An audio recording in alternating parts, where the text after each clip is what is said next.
Hola, muy buenas tardes. Bienvenidos a esta nueva temporada de los podcasts del IMPAS. Antes de continuar, pues desearles a toda nuestra audiencia un feliz año 2023. Bendiciones para todos y agradecidos por la confianza y por permanecer con nosotros en cada una de las experiencias de formación que preparamos para ustedes mes a mes. Mi nombre es Erika Marano, asesora e-learning del Instituto Nacional de Pastoral IMPAS de Venezuela. Hoy es jueves 19 de enero y vamos a grabar el primer episodio de la segunda temporada de los podcasts del IMPAS. Dejo en el uso de la palabra a la coordinadora académica del IMPAS, Jacqueline Renard, para que presente el tema y a los invitados de esta tarde. Jacqueline.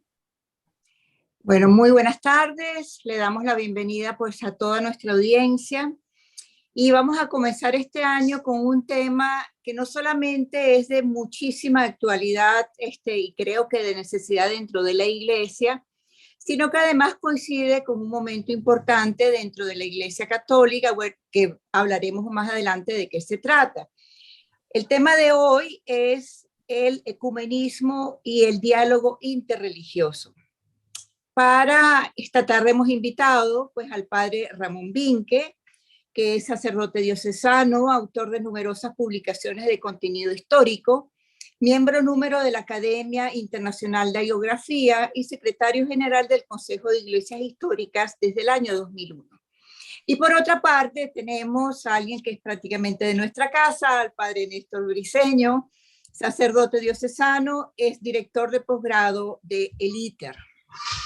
Entonces, creo que cuando tocamos un tema que para muchas personas a lo mejor incluso puede ser un poco difícil de entender o que conocen poco, creo que es importante comenzar por lo básico, ¿no? Vamos a primero hablar de ecumenismo. Entonces quisiera que me dijeran, pues, ¿qué entendemos nosotros? Podemos entender por ecumenismo. ¿Quién promueve el ecumenismo? ¿Y qué religiones o qué iglesias forman parte del ecumenismo? Bueno, la palabra ecumenismo viene del griego oikos, que significa casa. Un poco el tema de la casa común, ¿verdad? Que también el Papa Francisco alguna vez ha tocado. El ecumenismo, interesantemente, surge en el contexto de la misión. La famosa conferencia misionera de Edimburgo, estamos hablando de los años 1912, 13, por ahí, ¿verdad? Entonces, bueno, ahí se vio la necesidad de que las iglesias se conocieran más, las iglesias protestantes, pues, ¿no? Las derivadas de la Reforma que participaron allí, porque en las misiones en el África se encontraban con que se contradecían, parecían las iglesias, ¿verdad? En las misiones, qué sé yo, no estar dirigidos a lo mismo, más bien estar enfrentadas las unas a las otras. Entonces, como para facilitar la misión, surge entonces en el ámbito protestante, en el ámbito de las iglesias derivadas a la Reforma, surge el ecumenismo, que es un movimiento que poco a poco va creciendo. En un momento dado comienza a celebrarse la Semana de Oración por Unidad de los Cristianos, que tienen más de 100 años, que también en Venezuela vienen celebrándose desde hace algunos años. Y entonces, cuando se celebra el Concilio Vaticano II, es que la Iglesia también, la Iglesia Católica, opta irreversiblemente por el ecumenismo. El Papa Juan XXIII convoca la celebración del Concilio Vaticano II, o habla por primera vez, ¿verdad?, de un concilio en la clausura de una semana de oración por la unidad de los cristianos en la Basílica de San Pablo de Extramuros en Roma, me parece en el año 1962. Después, entonces, el mismo concilio va a promulgar el documento llamado Unitatis Redintegratio, que es el documento donde se expone pues, la visión de ecumenismo desde la perspectiva católica.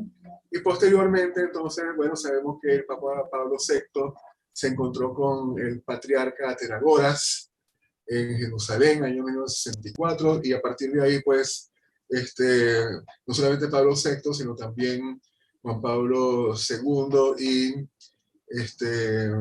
por supuesto Papa Francisco han estado pues, dándole impulso, ¿verdad?, al movimiento ecuménico que en principio abarcan a las iglesias que tienen cuerpo doctrinal, las iglesias que entonces profesan a Jesucristo como su Señor y Salvador.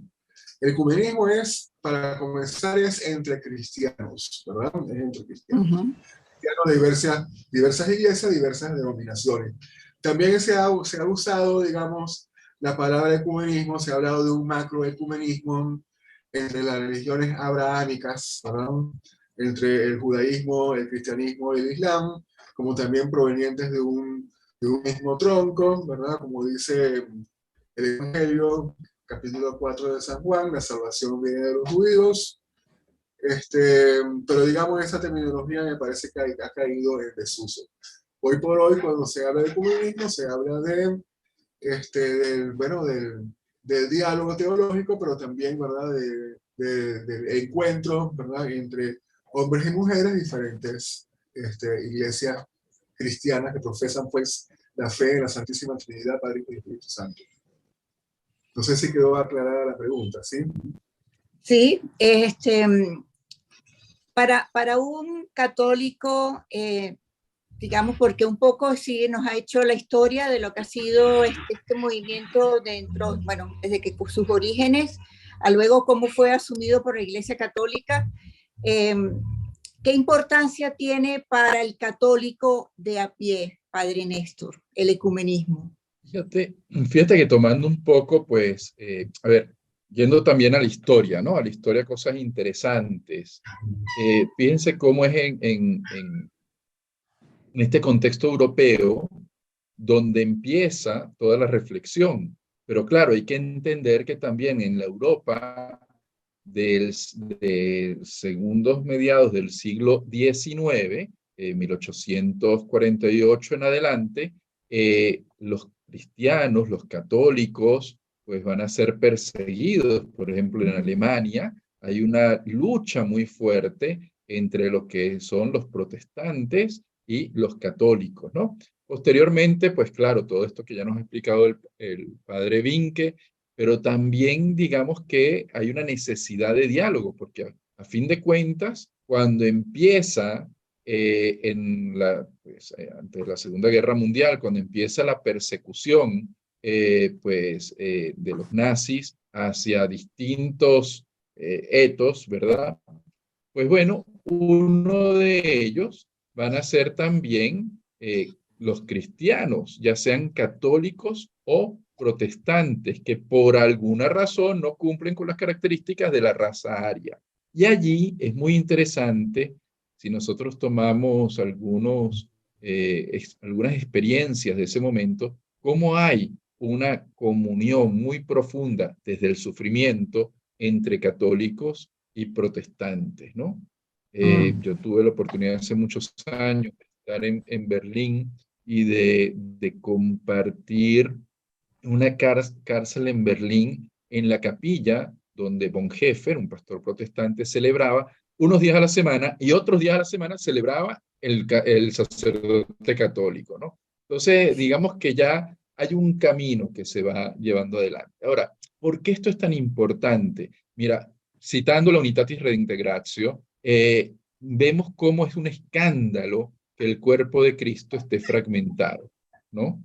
Entonces, que nosotros, cristianos, que nos decimos cristianos, que estamos siguiendo al mismo Cristo, estemos peleando entre nosotros, eso es como si los hijos de una misma casa estuvieran peleando, ¿qué te digo yo?, por la herencia, por cómo va el rodapié o por cómo va el piso, que si son tantas plantas en la casa o va a ser una sola, ¿no? Es decir, a veces las peleas no terminan siendo por cosas sustanciales, sino que terminan siendo por cosas superficiales. Y ahí es donde tenemos, claro, ojo, hay otras peleas que sí son sustanciales, ¿no? Cuidado, no vayamos a quedarnos en lo superficial, pero ahí es donde tenemos que ver qué es lo que tenemos común. Entonces, en la medida en que el cristiano entiende que el seguimiento a Cristo es lo esencial, lo primordial, y que desde ese seguimiento a Cristo estamos todos unidos, pues en esa medida podremos vivir realmente un testimonio de comunión. Entonces, claro, si hay gente de otras religiones, pues de otras profesiones cristianas, que a lo mejor no creen lo mismo que yo creo, pero creen en Jesús, pues vamos a unirnos en ese Jesús, ¿no? Hace algunos años tuvimos aquí el encuentro de espiritualidad infantil de una asociación, ya hablaremos más adelante de lo que es la interreligiosidad, que es distinta al ecumenismo, pero bueno, en esa ocasión estábamos solamente cristianos, era ecuménico, y era una pastora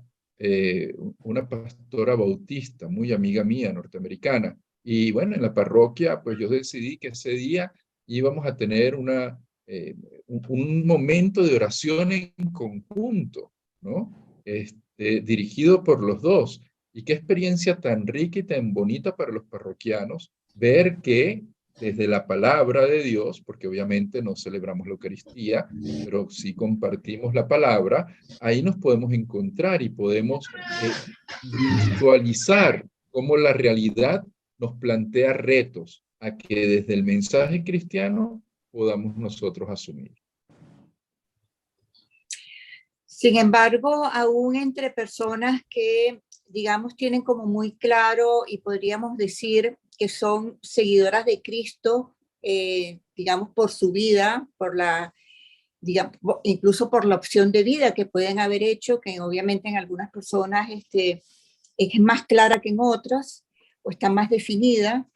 Este diálogo, esta comunión, este encuentro, digamos, con ese que a lo mejor tiene mi misma fe, pero que se diferencia en muchas cosas.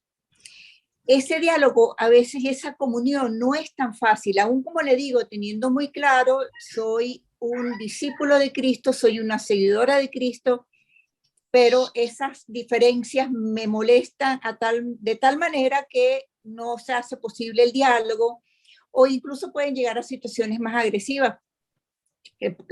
Yo las he visto, las he vivido, pues. ¿Cuáles deben ser, digamos, como esas características o esas actitudes o valores básicos que debe de tener un cristiano que quiera ser verdaderamente ecuménico, ¿no? Mira, antes de darle la palabra al padre Vinca, que tiene mucha más experiencia que yo en el tema, hay algo que estamos obviando. Hay algo que estamos obviando, porque estamos diciendo el seguimiento a Cristo. Pero ¿qué estamos obviando? Las diversas interpretaciones que hay de la figura de Cristo. O sea, para que sea ecumenismo, tenemos que seguir a Cristo, Dios y hombre verdadero. Ese es el punto de partida. Si es un Cristo que es nada más un buen hombre y demás, eso no es ecumenismo, eso es otra cosa. Pero ese es el punto de partida. O sea, esa es la primera característica, el punto de partida esencial. Ya el resto, bueno, pero ahí le dejo al padre Vinque para que complete un poquito. Bueno, no, tú preguntabas por el cristiano de la calle, el católico de la calle. Sí, yo diría que un cristiano en general, o sea, porque obviamente, claro, uno lo ve desde su punto de vista de católico, cada uno de nosotros dentro de sus religiones, dentro de sus iglesias, pensará que la suya es la verdadera, ¿no? ¿Qué es lo que qué actitud básica o qué valor básico debe de tener un cristiano para que pueda ser verdaderamente ecuménico, para que pueda entrar en un diálogo, en una comunión con ese otro que piensa diverso que yo, a pesar de que sí, creemos en el mismo Jesús, lo consideramos ese el Salvador, pero hay diferencias que puede ser que hagan una división. Claro, pero entonces, fíjate, o sea, lo que yo quería decir es lo siguiente, o sea, partiendo del mismo Evangelio, Juan 17, 21, que todos sean uno, la oración sacerdotal, que todos sean uno, como tu Padre en mí y yo en ti, que todos sean uno para que el mundo crea, ¿verdad? Entonces, la división de los discípulos de Cristo ciertamente nos resta credibilidad. Ahora bien, eso, digamos, eso hay que contextualizarlo. No es lo mismo, ¿verdad? En Alemania, donde, qué sé yo, más o menos entre los católicos y los que son protestantes, eso más o menos está repartido, más o menos en proporciones iguales, como también ahora hay una proporción también que no profesa ninguna religión, que no se dice cristiana, eso también lo hay, en consecuencia de la división de las Alemanias, ¿verdad? Aquella parte que fue comunista, bueno, esa parte hoy por hoy es casi toda atea, ¿verdad? Pero bueno, pero digamos en Alemania, donde tú, qué sé yo, tu vecino de enfrente, tú eres católico y el vecino de enfrente es protestante, ¿ah? Donde, qué sé yo, tus muchachos van a un colegio y la mitad de los niños son católicos y la otra mitad de los niños son protestantes, o una tercera parte son católicos, una cuarta parte son católicos, otra cuarta parte son protestantes, otros son islámicos, ¿verdad? Y otros que son ateos. Es completamente diferente a la situación en Venezuela, donde todavía, ¿verdad? Qué sé yo, se puede decir, y lo digo con mucho cuidado, que la religión católica es mayoritaria, ¿ah? Por lo menos nominalmente hablando es así, ¿ah? Todavía en Venezuela, y eso ha ido cambiando en algunos países de América Latina, pero en Venezuela todavía se puede decir que un 80% aproximadamente, ¿verdad?, es católico. Algunos que han emigrado a las iglesias evangélicas, otros grupos, ¿verdad?, como pueden ser los mormones, los testigos de Jehová, etcétera, ¿verdad?, como también hay una población islámica, a consecuencia de la inmigración que nos ha llegado, ¿verdad?, del Medio Oriente. Pero entonces no es lo mismo el ecumenismo en un contexto alemán, de un país como Alemania, o que de un país como Venezuela. Sin embargo, yo creo que el ecumenismo, más allá de lo que puede significar, digamos, el encuentro con los hermanos de otras denominaciones, ¿verdad? El ecumenismo es una actitud ante la vida, ¿verdad? El ecumenismo parte del hecho de que, bueno, todos somos seres humanos, ¿ah? Todos hemos sido creados a imagen y semejanza de Dios. Todos los discípulos de Cristo hemos sido redimidos por la sangre preciosa de Cristo, ¿ah?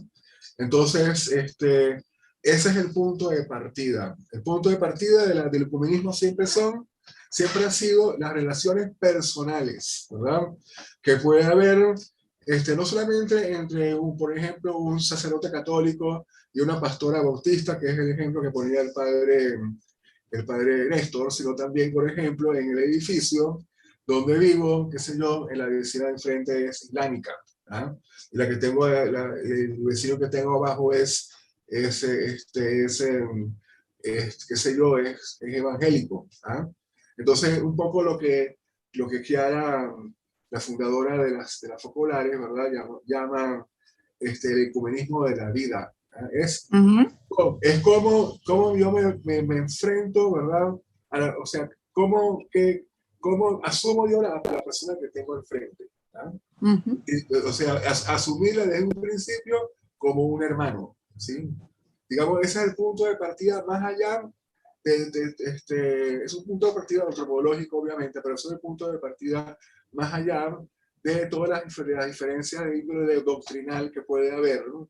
Y también más allá de las diferencias que puede haber de índole cultural, porque no olvidemos que lo religioso está muy conectado con lo cultural. Y eso lo observamos nosotros también cada vez que celebramos la semana de oración por los cristianos aquí en Caracas. Porque ayer estuvimos en la iglesia, la Catedral Católica Melquita, ¿verdad?, que son los cristianos de origen sirio, ¿verdad?, de rito bizantino, bueno, pertenecientes a la iglesia, que como tales, ¿verdad?, pertenecen a la iglesia católica. Y esta tarde vamos a estar en la iglesia presbiteriana, y qué sé yo, más adelante vamos a estar, por decir algo, en la iglesia ortodoxa griega, que son los inmigrantes griegos, que cuando en Venezuela había bonanza, pues llegaron al país. Y después vamos a estar, qué sé yo, en la iglesia evangélica luterana, que son muchos de origen, son de origen alemán. O sea, el ecumenismo tiene que ver también con la cultura. Pero sobre todo diría yo que es una actitud que uno asume al abordar a otras personas. El primer ecumenismo en realidad comienza en la misma iglesia católica. Porque cuántas veces nos sucede, ¿verdad?, que en la misma iglesia católica, entonces estamos los unos contra los otros, ¿verdad? Este está el grupo, el otro está el otro grupo. Yo no quiero nombrar a ningún ningún Sí, grupo sí. en particular, ¿verdad? Sí. Pero eso es una realidad también al interno de la misma Iglesia Católica, que muchas veces estamos los unos con los otros y supuestamente formamos parte de una misma iglesia, pero pareciera como que no fuera así. ¿Ah? ¿Sí? Entonces, y se trata más allá de enfatizar en lo que nos separa, porque si vamos al grano, ¿verdad? Lo que nos separa es asombrosamente poco, ¿sí? Sí, más que enfatizar lo que nos separa, tenemos que enfatizar lo que nos une. Es decir, el objetivo del movimiento ecuménico al cual la Iglesia Católica se ha sumado es nada más y nada menos que restaurar, y esa es la palabra que se usa, ¿verdad? Restaurar la unidad de la Iglesia de Cristo para que el mundo crea, ¿verdad? Para que el mundo crea, y creo que todos, muchos de nosotros, yo no sé si todos, pero muchos de nosotros podemos aportar algo, ¿verdad? Para lograr esa unidad, o sea, superar esas diferencias que muchas veces, esas barreras, que muchas veces son de índole psicológica, ¿verdad? O también de índole cultural. Sí, bueno, por Fíjate que eso ahí yo era... creo, Jacqueline, yo creo ahí que hay también varias cosas importantes, ¿no? La primera, tú hacías una acotación que me pareció interesante. Bueno, es que cada uno pensará que su iglesia es la verdadera. Pero a eso yo acoto otra cosa. La iglesia histórica, y todo el mundo lo acepta, pues es la iglesia católica, más allá de cómo se viva o etcétera, ¿no? Y esa conciencia debemos tenerla nosotros, Claro. ¿no? O sea, de ser custodios de un gran tesoro, ¿no? Que es la tradición. Claro, ¿por qué digo esto? Porque es que a veces nos ponemos como que a pelear incluso, como decía antes, por tonterías. Bueno, pero porque a lo mejor el otro no ha respetado mi tradición o no ha respetado lo otro. Bueno, tranquilo. A lo mejor hubo una experiencia, como en una gran familia, una experiencia en casa de la abuela, donde tú saliste corriendo y no quisiste volver a casa de la abuela, pero no quiere decir que no seas parte de esa familia, ¿no?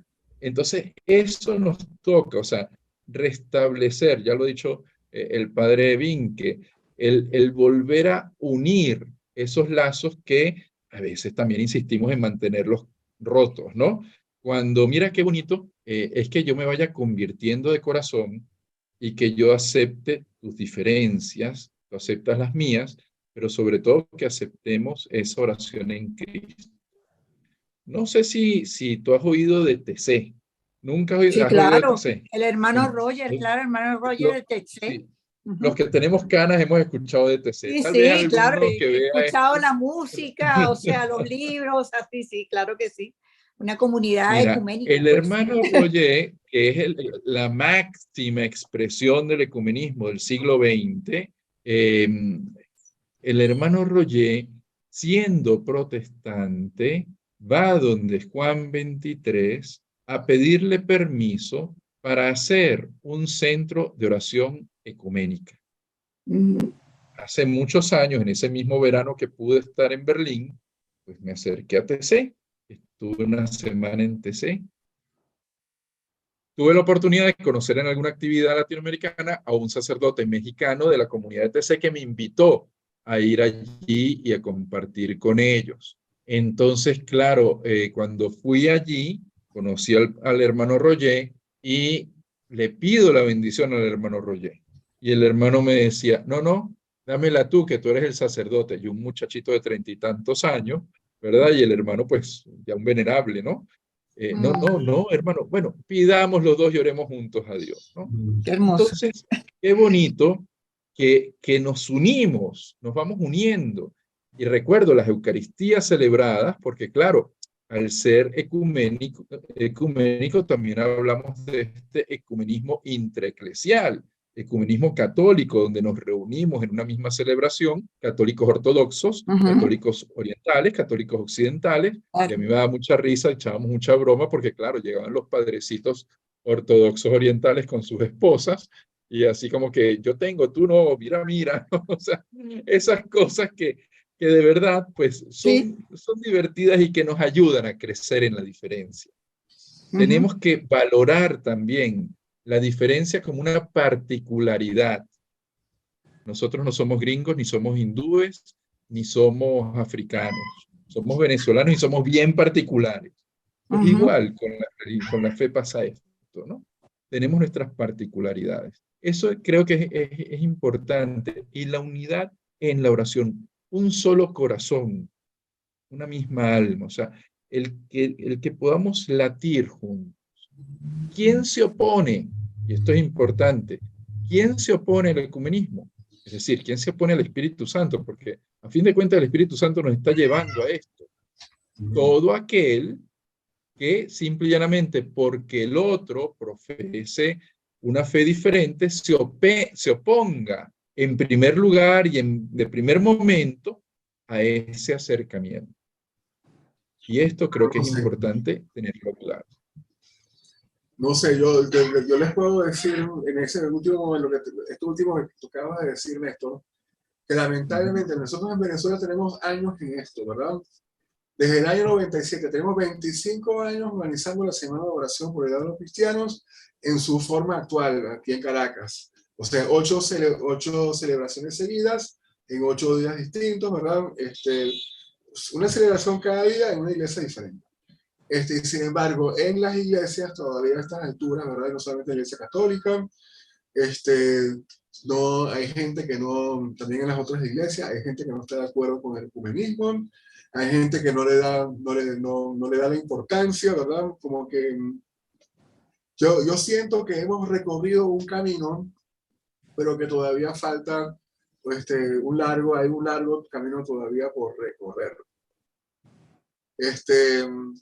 Lo que tú decías de que, bueno, de que la Iglesia Católica es la Iglesia histórica, bueno, eso, por ejemplo, los ortodoxos, para los ortodoxos, ellos son la Iglesia histórica. Más bien somos los católicos, la Iglesia Católica la que se separó de la comunión de la Iglesia Universal. O sea, esos son temas, temas teológicos sobre los cuales se han discutido muchísimo. Yo insisto en que el ecumenismo es, ante todo, salir al encuentro, ¿verdad?, de hermanos que pertenecen a otra iglesia, o dentro de la misma iglesia católica, ¿verdad?, salir al encuentro del hermano, bueno, que es de otra familia religiosa, que es de otra orden, de otra congregación, de otro movimiento especial, etc. Eso también dentro de la misma iglesia católica nos estamos necesitando muchísimo, y también, ¿verdad?, hay un gran camino por recorrer. Yo a veces, no sé si a ustedes les pasa, pero yo me escandalizo a veces cuando yo veo cómo entonces salen sacerdotes, incluso obispos, cardenales, ¿verdad?, a declarar en contra del Papa Francisco, ¿verdad?, o cuestionar determinadas cosas que dice el Papa Francisco. Yo creo que nosotros en la misma Iglesia Católica tenemos un camino que recorrer allí, ¿verdad?, porque son cosas que lamentablemente dañan al pueblo de Dios. El mismo libro que acaba de sacar el que fue secretario del Papa Benedicto XVI, Monseñor Swain, que ya han salido a declarar algunos, ¿verdad?, qué sé yo, algunos obispos alemanes, estadounidenses y tal, ¿verdad? Bueno, que en ese libro, bueno, ciertamente allí, ¿verdad?, que ese libro, algunas cosas que se dicen ahí dañan al pueblo de Dios, dañan la unidad del pueblo de Dios. Entonces, yo creo que esto es una temática sobre la cual tenemos que concientizarnos también, repito, dentro de la Iglesia Católica, porque estamos en una época en que se ha visto pues, una gran confrontación cultural, ¿no? Y desde la ideología LGTBI, etcétera, ¿verdad?, se quiere imponer una nueva moral, una moral distinta, ¿verdad? Sacar por medio el concepto de lo que es la persona humana, sacar la familia, etcétera, etcétera. Entonces, como veo razón ante los desafíos, ¿verdad?, que nos presentan esta ideología y otras cosas, ¿verdad?, que ha sido la ideología woke, son algunas. Con mayor razón, entonces, los discípulos de Cristo estamos llamados a unirnos. El ecumenismo se refiere, por supuesto, a la oración, y eso lo ha puesto muy bien de relieve el movimiento ETC, se refiere al diálogo teológico, se refiere a la cooperación en el ámbito social, ¿sí? Y con todas las críticas que se le ha hecho a las iglesias en los últimos años, pero las organizaciones que se han de verdad ocupado del tema del SIDA, ¿verdad? En los Estados Unidos y en otros países del mundo, son las iglesias precisamente, eso hay que decirlo. Pero yo creo que hoy por hoy hay un campo, no digo un campo nuevo, pero sí un campo que está como requiriendo más nuestra colaboración ecuménica, que es el de la defensa de nuestra fe cristiana, ¿ah? Y la defensa de nuestros valores cristianos, ¿sí? Porque bueno, lo que está, porque lo que quieren imponer otra cosa, lo están queriendo hacer por la fuerza, ¿ah? Incluso es que están queriendo acabar con la libertad de expresión. Porque cualquier cosa que usted diga, entonces hay una ley del odio, y lo de la ley del odio no es aquí en Venezuela solamente, sino también en los Estados Unidos también la hay. Cualquier cosa que usted diga, entonces eso puede entrar en la ley del odio y entonces usted va preso, ¿ah? Es decir, no sé si ustedes han visto estos videos de la que es actualmente la primera ministra de Italia, la señora Giorgia Meloni, ¿ah? Yo creo que en algunas de las cosas que ella dice, quizás no en todas, ¿verdad? Pero en algunas de las cosas que dice, ella da en el clavo. O sea, tenemos que hacer un esfuerzo por conservar nuestra identidad, ¿ah? Está en peligro la civilización occidental, tal como nosotros la hemos conocido, está en peligro, ¿sí? Aquí quieren imponer algo completamente distinto, ¿verdad? Algo que es ajeno totalmente a nuestra tradición judío-cristiana. Quieren acabar con nuestra historia, quieren acabar con nuestra identidad. Entonces ahí es con mayor razón, pues hoy por hoy, los discípulos de Cristo nos tenemos que unir. Es que por eso yo le daba bastante importancia, o le doy mucha importancia a esas actitudes internas y a esos valores que deben de prevalecer en cada cristiano, que hagan posible la unidad. Porque como usted bien ha dicho, Padre Vinque, la división existe ya dentro de nuestra propia iglesia. No es nueva, porque si nos vamos ya a las cartas de Pablo, la encontramos las divisiones. O sea, el ser humano como que naturalmente tiende pues a tomar partido de un lado o del otro. Y ciertamente ecumenismo se trata de eso, de restaurar una unidad que debe de comenzar obviamente por nuestra propia casa. Pero para eso se requieren actitudes internas, que va mucho más allá como de ser un discípulo de Cristo, porque yo me puedo declarar discípulo de Cristo, pero por alguna razón soy parte también de la división, o hago, digamos, tomo partido, pues. Y por eso que creo que es importante, porque además lo ha dicho muy claro, que para mí también es una gran preocupación, cómo toda esta cultura que es occidental, que ha sido fundamentalmente cristiana, con valores cristianos, está siendo muy atacada en valores además de vital importancia, como que es incluso la dignidad humana, pues, o sea, la persona como tal, la familia, o sea, valores que son críticos. Entonces, con mucha más razón es importante tratar de fomentar esa unidad, de construir lazos, de construir comunión, o sea, pero eso requiere de un trabajo interno, más allá de que la iglesia católica o la iglesia presbiteriana o la iglesia decidan que vamos a unirnos, vamos a orar, o sea, hay un trabajo de cada cristiano. A eso me refería. Y fíjense que también, a ver, hay un detalle importante, ¿no? Y aquí creo que vamos a ir un poquito más allá del tema del ecumenismo, que va siendo el tema de la sinodalidad. O sea, el primer paso de la sinodalidad indudablemente es el ecumenismo, pero la sinodalidad, el caminar junto con los demás, pues tiene que tomarse en cuenta también. Es decir, debemos entender que el atentado que se está llevando adelante hoy en día, el que ha hablado el padre Vinque, no es un atentado netamente, solamente religioso, es un atentado contra el ser humano. Entonces, Sí. claro, bueno, que tú no eres cristiano, pero definitivamente tienes clara conciencia de lo que son los derechos humanos, los valores del ser humano, etcétera.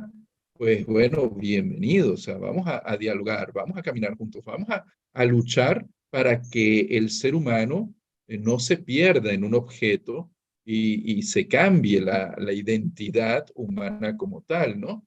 Sino que podamos permanecer siendo esos seres creados por Dios.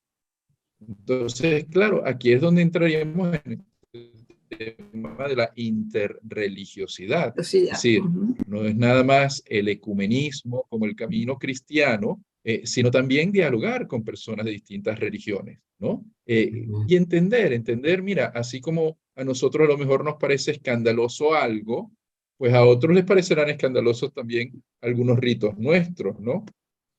Algún texto antiguo decía, esos tales cristianos que se comen a un tal Cristo, imagínate, caníbales Sí. nos acusaban, ¿no? Sí.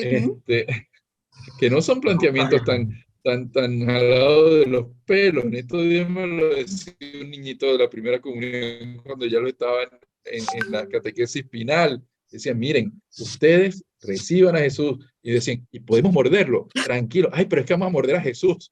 Entonces, un poco todos estos planteamientos, ¿no? Claro, es importante que nosotros podamos trascender en nuestro alcance, este diálogo que definitivamente hace que la vida humana esté en ese primer lugar donde debe estar la verdadera justicia, la verdadera solidaridad, esa verdadera búsqueda del bien común como un buen vivir para poder plantear, vamos a decir en palabras cristianas, en palabras católicas, para poder plantear y poder vivir el reino de Dios aquí, ¿no? Que lo diremos con otras palabras cuando estemos conversando con otra gente, pero para que nos entendamos rápidamente, pues es eso, o sea, vivir el reino de Dios aquí. Sí.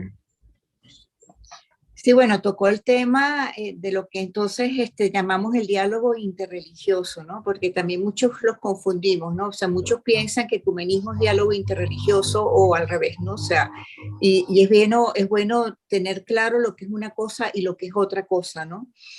Particularmente en este mundo de hoy en día donde yo digo que, bueno, moverse en el mundo hoy, primero que es muy fácil, que además es un mundo que está en este momento como muy signado por las migraciones fuertes, pero muy, muy fuertes, que obviamente que cada persona cuando sale de su país lleva su cultura, lleva un estilo de vida, lleva unas creencias, y luego se enfrenta a un mundo donde hay otras creencias, otras maneras de vivir y bueno, es obviamente necesario ese diálogo, es obviamente necesario pues, pues poder llegar a ciertos acuerdos, ¿no?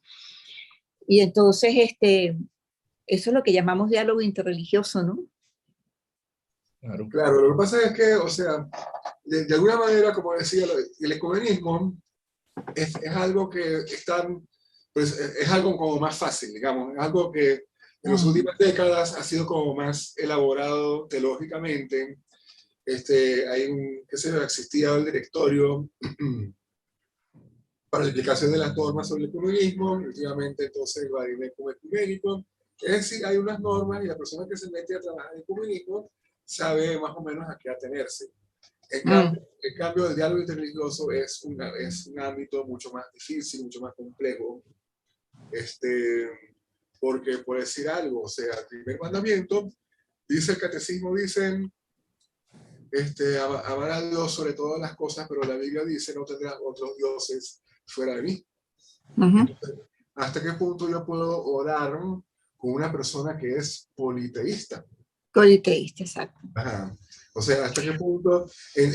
Por lo menos en el ecumenismo hay qué sé yo, está el ecumenismo espiritual, la oración por unidad de los cristianos y tal. Y sabemos que esa unidad es querida por el Señor, ¿verdad? Que todo sea uno para que el mundo crea. Pero digamos, en cambio, en el diálogo interreligioso la cosa es muchísimo más difícil. Entonces, habría que comenzar por ver lo que es el ámbito de eran las relaciones entre los cristianos y los judíos, que ciertamente para nosotros el judaísmo ocupa un lugar especialísimo, porque la salvación, como ya lo citaba, ¿verdad? El capítulo 4 de San Juan, la salvación viene de los judíos. Hay un sabio judío del siglo pasado llamado Shalom Ben Horim, que dice, bueno, porque ¿cuál es la diferencia entre el judío y el cristiano, ¿verdad? Compartimos la fe de Jesús, ¿verdad? Pero nos separa la fe en Jesús. Entonces, si me han captado la idea. Entonces, siempre digamos, siempre el judaísmo tiene para el cristianismo un valor especial. Ellos son el pueblo, un valor particular, ellos son un lugar particular, ellos son el pueblo de la primera alianza, esa primera alianza que nunca fue abolida. Ahora bien, entonces de allí, del judaísmo sale el cristianismo, y del cristianismo en un momento dado sale también el islam. Porque, no sé si ustedes saben que allá en Medina había un monje arriano llamado Bohaira, ¿verdad? Que fue, digamos, el maestro de Mahoma. O sea, el islam es derivado del cristianismo. La creencia islámica es derivada del cristianismo. Incluso en el mismo Corán están citados algunos personajes bíblicos. Ahí se citan capítulos completos del profeta Isaías, ¿verdad? Forman parte del Corán. Entonces, hay que ver el esfuerzo que ha hecho el Papa Francisco, y creo que eso es uno de los grandes aportes del pontificado, ¿verdad? Por lograr un acercamiento al Islam y lograr de alguna manera, pues, una convivencia pacífica. Eso es lo que yo creo que él quiere lograr entre cristianos e islámicos, porque todavía a estas alturas, ¿verdad? En el Islam existen algunas fuerzas, digamos, algunas facciones que pretenden, pues, imponer el Islam por las fuerzas. Son facciones minoritarias, pero, digamos, eso todavía existe, ¿verdad? Estas facciones minoritarias que, digamos, que desdicen de una gran mayoría islámica que es pacífica, que está dispuesta, pues, al diálogo, que está dispuesta a la convivencia. Entonces, de verdad, el esfuerzo que ha hecho el Papa Francisco en ese sentido, él, qué sé yo, estuvo en Egipto, firmó un documento con algunas una de las autoridades de la universidad, una universidad allá en Egipto, estuvo recientemente en Bahrein. O sea, él está haciendo un gran esfuerzo en ese sentido, y Dios quiera que efectivamente, bueno, que eso a la larga de algún fruto, en el sentido de por lo menos en que podamos convivir, ¿verdad? Porque así como hoy por hoy se da por supuesto que los cristianos de diferentes confesiones conviven, ¿verdad? Sin embargo, no siempre se había logrado esa convivencia pacífica, ¿verdad? Y todavía algo de eso queda en la Irlanda del Norte y la Irlanda del Sur, ¿verdad? Ok, entonces, pero apoyar los esfuerzos del Papa Francisco, orar por esos esfuerzos para que realmente se logre. Y después entonces está por supuesto todo aquel campo de las religiones orientales, el budismo, el hinduismo, el shintoísmo, claro, son religiones que están también circunscritas a un ámbito geográfico. Tocará a los cristianos, ¿verdad? En esos países, donde hay esas otras religiones, emprender, pues, ese diálogo interreligioso. Pero, como les decía, eso es un ámbito mucho más complicado, infinitamente más complicado que el comunismo. Es un ámbito en que hay que ir con pie de plomo, ¿verdad? Por decir algo, hay que ver el desagrado que ha ocasionado aquello de la Pachamama, ¿verdad? Sí. No sé si ustedes han seguido. Sí, claro, en la Amazonía. Claro, entonces, claro, yo creo que las personas que organizaron eso, o sea, lo hicieron desde una perspectiva cultural, ¿ah? ¿Sí? Lo hicieron desde una perspectiva cultural, pero resulta que eso, por supuesto, eso tiene tiene su dimensión cultural, pero también tiene una dimensión religiosa. Entonces, Exacto. para algunas personas, desde la perspectiva religiosa, eso les pareció escandaloso. Es decir, hace falta un discernimiento. Como por ejemplo, también a veces me han preguntado, mire padre, es que puedo hacer uso de la acupuntura. ¿Ah? Bueno, pero entonces si la acupuntura es un tratamiento médico, ¿sí? Mientras sea un tratamiento médico, qué sé yo, un médico que qué sé yo, con unas pinzas va pinchando tal, ok, ¿verdad? Mientras sea algo meramente, mientras sea una terapia, ¿ah? Terapia llevada, bueno, llevada por un médico, pues, ¿no? Pero si entonces nosotros, partiendo de la acupuntura, entonces caemos en la zen, en el yin y el yang, entonces ya estamos cayendo en el campo religioso. Eso me explico, ¿verdad? Y lo mismo sucede también con el yoga. Hay muchas personas que practican el puro del yoga, pero yo sé que esos ejercicios de yoga, bueno, son muy buenos para la salud. Yo conozco una persona que salió de un infarto que había tenido, ¿verdad? Después salió a flote, pero muy bien a flote, gracias a los ejercicios de yoga que estuvo practicando. Pero si después entonces vamos de los ejercicios digamos, a la antropología que está detrás, que supuestamente está detrás de eso, tenemos que tener cuidado, ¿sí? Entonces, el discernimiento es muy importante en esto del ecumenismo y también, y sobre todo, lo que se refiere al diálogo interreligioso, tiene que haber una y otra vez un discernimiento, ¿sí? Sí, pero hay una base que no podemos olvidar tampoco. ¿Cuál es la base? La formación. Claro. Si yo no estoy formado y empiezo a meterme a hacer Sí. ecumenismo o diálogo interreligioso, me perderé por el camino. Exactamente, exactamente. O sea, el problema es que, ¿cuál es el problema que yo veo hoy en día? Y por eso a lo mejor esto no avanza ni entre curas, ni entre laicos, ni entre nadie.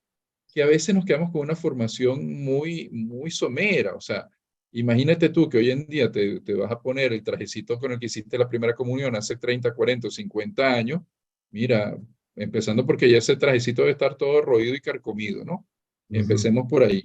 Pues eso pasa con la fe. Si mi fe yo no la he alimentado, si yo no he crecido en mi fe desde que hice mi primera comunión, pues nada, o sea, cuando yo encuentre algo más atractivo, aunque no sea, digamos, lo mejor, pues miré por allí, ¿no? Entonces, no puedo discernir si no tengo formación. Formación, claro, lógico. Necesitamos formarnos para esto. Es que, No, mira, tenía ahorita de ejemplo claro, a veces el diálogo de gente a nivel interreligioso, el diálogo de gente no formada, es como el diálogo de embajadores que no saben nada de política. Sí. ¿Y en qué termina eso? O en una guerra o en regalar todo un estado. Exacto. Entonces, nos toca es precisamente formarnos para poder entrar en ese diálogo. Sí, sí, no, la persona que vaya a trabajar o se interese por el ecumenismo, tiene que hacerlo, obviamente, desde su propia identidad. Y tiene que estar muy claro, ¿verdad? Muy clara esa persona de cuál es su propia identidad. O sea, porque no se trata de que sacrifiquemos, que nosotros vayamos a sacrificar nuestra identidad por la de otros, ¿verdad? O que los otros vayan a clasificar su identidad por la nuestra. No se trata de eso. Yo creo que una de las cosas que dijo Jacqueline es muy, muy importante. Ella habló de la diversidad. ¿Ah? O sea, se trata de la unidad en la diversidad. En la diversidad cultural, no en la diversidad doctrinal, sino en la diversidad cultural. Pero estando muy claros de lo que cada uno es, porque es que precisamente yo siento que en este mundo que estamos viviendo, y bueno, dentro hasta del mismo sínodo de la sinodalidad que el Papa Francisco habla al inicio de esta unidad que debemos lograr conseguir, hay que ser cuidadosos porque sí que es importante la unidad, pero ¿cómo llegamos a ella? Y por eso me parece que es vital lo que ha dicho el padre Néstor, o sea, tenemos que formarnos, tenemos que saber exactamente quiénes somos como cristianos, en qué creemos, O sea, Claro. porque es que si no, también el mundo está lleno de relativismo, de sincretismo, de cosas que, bueno, nada que ver. y se pierde, Y pues, sin o sea, se pierde. fanatismos, Ujú, y sin exacto. fanatismo. Es decir, mira, tú no crees lo que yo no creo, tranquilo, no hay problema, pero Tranquilo. yo creo en esto y seguiré creyendo en esto, y Claro, respeto que tú no creas, pero vamos a pero tomarnos una ese, cervecita juntos, pues. O sea, claro, no sí, hay sí. problema. Pero digamos, eso, ese sin fanatismo supone, ¿verdad? El respeto por la persona del otro, ¿sí? Exacto. Eso es, digamos, para comenzar somos, como decía, para comenzar solo somos todos seres humanos, personas humanas, ¿verdad? Ese es el punto de partida. El punto de partida es lo humano, ¿sí?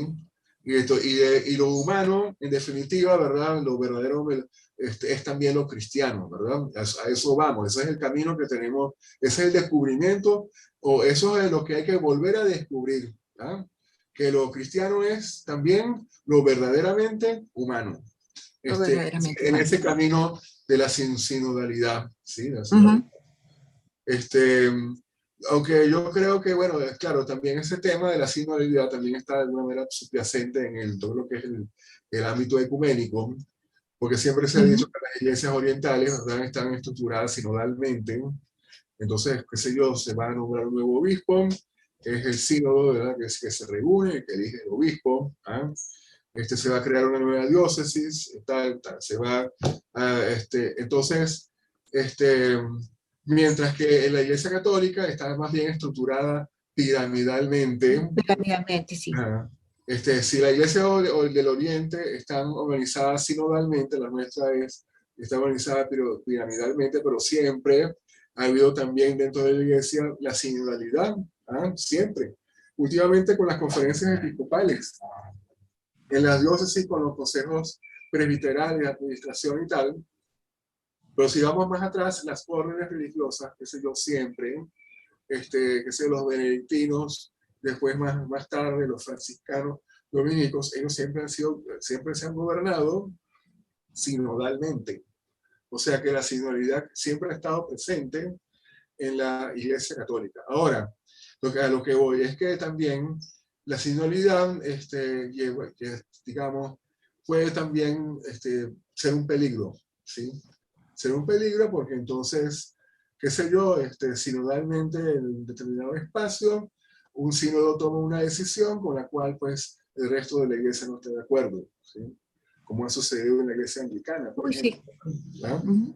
Eso ha sucedido en la iglesia anglicana. Entonces, este, para mí el sínodo realmente es la Eucaristía, ¿verdad?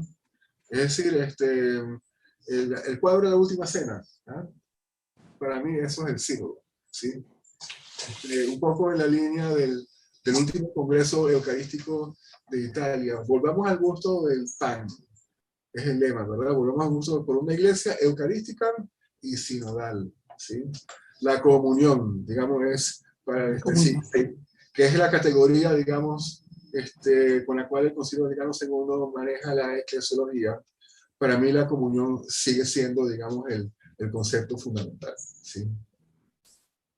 La Y Ah, aquí sinodalidad, tenemos tema, y aquí ¿qué? tenemos tema para otro programa. Sí.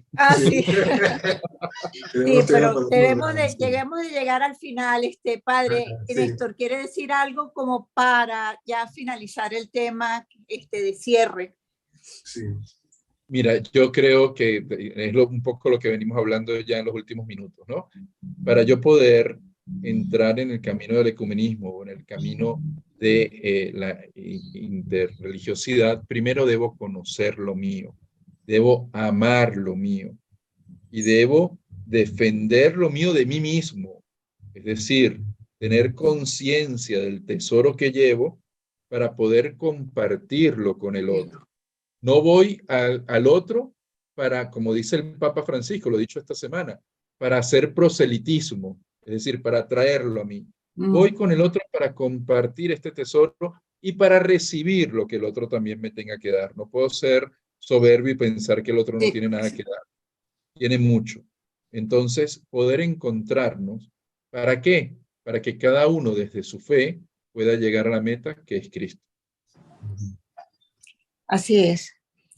Bueno, creo que con esto podemos cerrar el programa. Ya efectivamente estamos en Venezuela también celebrando la Semana de la Unidad. Ya como el padre Bin que nos ha dicho, pues cada día se están haciendo pues distintas celebraciones en las distintas iglesias cristianas en Venezuela. Erika, ¿nos querías decir algo?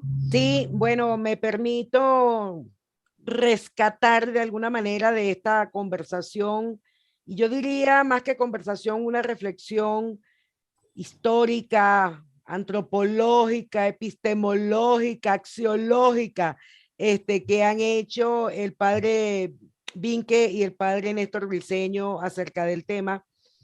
Una frase sencilla pero muy poderosa que dijo el padre Néstor durante la disertación. Me permito citarlo, padre. Usted dijo, es necesario valorar las diferencias y que podamos latir juntos. Me impactó y agradezco la frase en el contexto de esta conversación.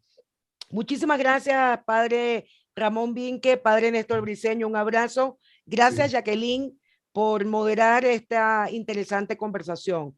Nos queda entonces, bueno, darles la fecha de nuestro próximo episodio, que sería el segundo de la segunda temporada de los podcasts del IMPAS. Será Dios mediante en el mes de febrero. Los invitamos además a visitar nuestras redes sociales. Estamos en todas como IMPAS de Venezuela o como IMPAS Venezuela, Instagram, Twitter, Facebook, Telegram, Anchor y Spotify. Los invitamos además a suscribirse en nuestro canal YouTube IMPAS Venezuela y a visitar la página web impasdevenezuela.mocelo.site. Gracias por acompañarnos y le invitamos a estar pendiente del próximo episodio. Hasta pronto. Hasta pronto. Muchísimas gracias. Buenas tardes. Hasta luego. Gracias.